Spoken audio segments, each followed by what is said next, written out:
சொந்த ஊரு. ஆமா சரி. ஆகையினாலே சொந்த ஊர் என்பதே கிடையாது. நான் எங்க போவதற்காக வந்து தெரியுமா?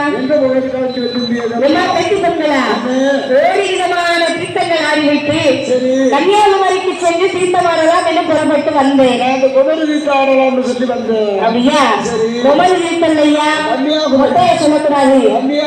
கன்னியாகுமரிக்கு சென்று தீர்த்தம் ஆடலாம் என்று சொல்லி வந்தேன். அதை அறிந்த வழி என்ன? உண்மையே கோட்டையானது மிகவும் பெரியது என்று சொன்னார்கள். பெருசா இருக்குன்னு சொன்னார்கள். ஆமா சரி. கோட்டை பெருசுன்னு சொன்னார்களா? அதை பார்த்து விட்டு போகலாம் என்றுதான் நான் இங்க வந்தேன். அதனால உங்களை கோட்டை வந்து பார்த்து போகலாம். நான் அறிந்த வழி என்ன? அவர் வீட்டை முத்தத்தில் இந்த ஓலைச்சுவடு வைக்கிறது. அது எந்த ஓலைச்சுவடி? அதுல என்ன எழுந்திருந்தது தெரியுமா? 8 நாளைக்குள்ள உங்க வட்டம் புரட்டி பிடிக்கும். அந்த 8 நாளைக்குள்ள உங்க வட்டம் புரட்டி பிடிக்கும்.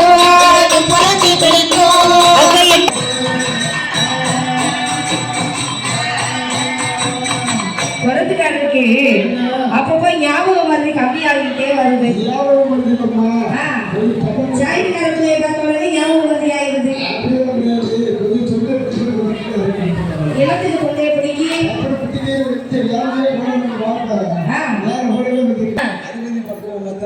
பக்குவமா தான் இருக்குமா? அப்படியா? என் பக்தி மேல வந்து கொடுங்க ஐயா குழந்தைக்காரருக்கு. ஆகையினாலே என் பெருமாளாகி கோபாலக்கண்ணன் 8 பேர் எடுத்து சொல்லுகின்றார். அம்மா வெங்கடா, 8 நாளுக்குள்ளே கோட்டை முப்புறம் தீப்பிடிக்க வேண்டி எழுந்திருந்தது. அந்த வாசகத்தை சொல்லத்தான் அங்கிருந்து இங்கே ஓடி வந்தேன். உங்க தெய்வமை இந்த கொட்டு கொட்டுறீங்களே, ஏன்னா 8 பேர்களை எழுத்துடா என்று சொல்லி நச்சு நச்சுன்னு கொட்டினார்கள். என்ன ஆகும்? ஒருத்தர் கொட்டினா பரவாயில்லை, 8 பேர் கொட்டினா அவர் பொறுத்திருக்கார் வாங்குவார் ஐயா. ஆமா, இவர் செய்த இன்னும் எழுதுகளை எல்லாம் பொறுத்து கொண்டு தீப்பிடிக்கும் என்று எழுதியிருந்தது. அம்மா பெண்களா, இந்த வாசகத்தை சொல்லத்தான் நான் அங்கிருந்து இங்கே ஓடி வந்தேன். இந்த உண்மை அறியாம இந்த கொட்டு கொட்டுறீங்க. ஆமா, ஏன் வேண்டா வைக்கிறவா எங்க அதை கூட நாங்களும் வாசித்து பார்க்கின்றோம். ஓலைச்சுவடியை கையிலே வாங்கி பார்த்து விட்டேன். ஏ தாத்தா, இது என்ன தலையெழுத்து போலவா இருக்கிறது? உன் தலையெழுத்து மாதிரிலாம் இருக்கு. தலையெழுத்து மாதிரி இது என்ன? ஒரு கழுதும் தெரிய மாட்டேங்க. இது என்ன கழுது தெரியாதியா? எழுத்துற கழுது எப்படி தெரியும்? என்ன 8 நாளுக்கு முக்குற கோட்டை தீப்பிடிப்பு எழுதிருக்கு நீங்க பொய் சொல்றீங்களா அப்படின்னு சொல்லி கேட்கின்றார்கள். சரி, அதாவது ஆகையினாலே அந்த 8 பேர்களும் 8 பேர் எழுதுன்னு சொல்லுகின்றார். அம்மன் கோவில் வகையாரை சேர்ந்தவர்கள். அடுத்தபடியாக அருள்முக ஸ்ரீ பாதமுத்து சாமி கோவிலுடைய வகையாரை சேர்ந்தவர்கள். அதுக்கு அடுத்தபடியாக அருள்மிகு பெரிய சாமி கோவில் வகையாரை சேர்ந்தவர்கள். என்ன சாமியா? பெரிய சாமி கோவில் வகையாரை சேர்ந்தவர்கள். அதுக்கு அடுத்தபடியாக அருள்மிகு பச்சைமரத்தான் இருளப்ப சுவாமி கோவில் வகையாரை சேர்ந்தவர்கள். அது மட்டும் இல்லையா, பச்சைமரத்தம்மன் இருளப்ப சாமி பூமாரியம்மன் வகையாரை சேர்ந்தவர்கள். அதுக்கு அடுத்தபடியாக அருள்மிகு ஸ்ரீ மாடசாமி கோவில் வகையாரை சேர்ந்தவர்கள். அதுக்கு அடுத்தபடியாக ஸ்ரீ பிச்சாரம்மன் கோவில் வகையாரை சேர்ந்தவர்கள். அதுக்கு அடுத்தபடியாக கட்டிக்காடு பொன்னிருப்ப சுவாமி வகையாரை சேர்ந்தவர்கள். பேரை மாத்தி சொல்லாதாங்க ஐயா. நீ விளக்கத்தை சொல்லிக்கலாம், இருளப்ப சாமியை மட்டும் சொல்லிக்கிறத முன்னால போறத நீ காட்டி காட்டு சொல்லிக்கிறேன். அதுக்கு அடுத்தபடியாக அதாவது கட்டிக்காடு பொன்னிருப்ப சாமி வகையாரை சேர்ந்தவர்கள். அதுக்கு அடுத்தபடியாக சிவனடைந்த பெருமாள் ஆவம்மாள் வகையாரை சேர்ந்தவர்கள். அதுக்கு அடுத்தபடியாக ஸ்ரீ பார்க்குளம் இருளப்ப சுவாமி வகையாரை சேர்ந்தவர்கள். ஸ்ரீ கோவிந்தன் பூமாரியம்மன் காலசுவாமி கோவில் வகையாரை சேர்ந்தவர்கள். அதுக்கு அடுத்தபடியாக அருள்மிகு நல்லிவளத்தார் இளப்பசாமி கோவில் வகையாரை சேர்ந்தவர்கள். அதுக்கு அடுத்தபடியாக ஸ்ரீ பத்ரகாளியம்மன் பனைமர தொழிலாளர் சமுதாய நல சங்கம் இவெல்லாம் சேர்ந்து எத்தனை வரியா 12 வகையாரை சேர்ந்தவர்கள். 12 வகையாரை சேர்ந்தவர்கள். ஆமா சரி.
மற்ற நபர்கள் பந்தலுக்கு வெளியே நிற்கும்படி ஒளிமுறை சார்பாக தன்னை அன்புடன் கேட்டுக்கொள்கிறோம்.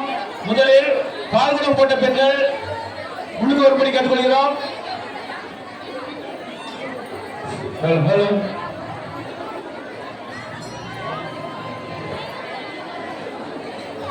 பந்தலுக்குள்ள மைக் போடுங்க. ஹலோ, பால்குடம் நம்பர் 1 விஷ்ணுபிரியா டாடா முத்துக்குமார். பால்குடம் நம்பர் 1 விஷ்ணுபிரியா டாடா முத்துக்குமார். கொண்டுயா ஐயா, பால்குடம் கொண்டாங்க. வெளியே கொண்டு வாங்க. ஐயா, பால்குடம் நம்பர் 1 விஷ்ணுபிரியா டாடா முத்துக்குமார்.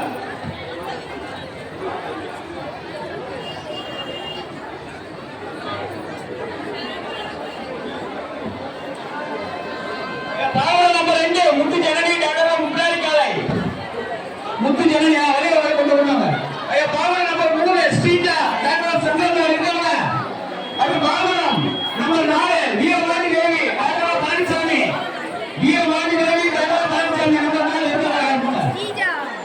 நம்பர் 5 நித்யஸ்ரீ கொண்டு போய் number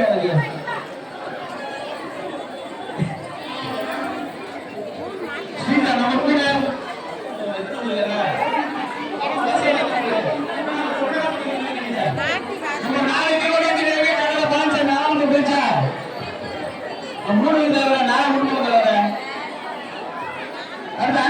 Nithyasri Thangam doctor Nayagamoorthy. Number 6 Kanniyasri doctor G R. Balamurugan என்ற ராஜா.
பாத்துங்க.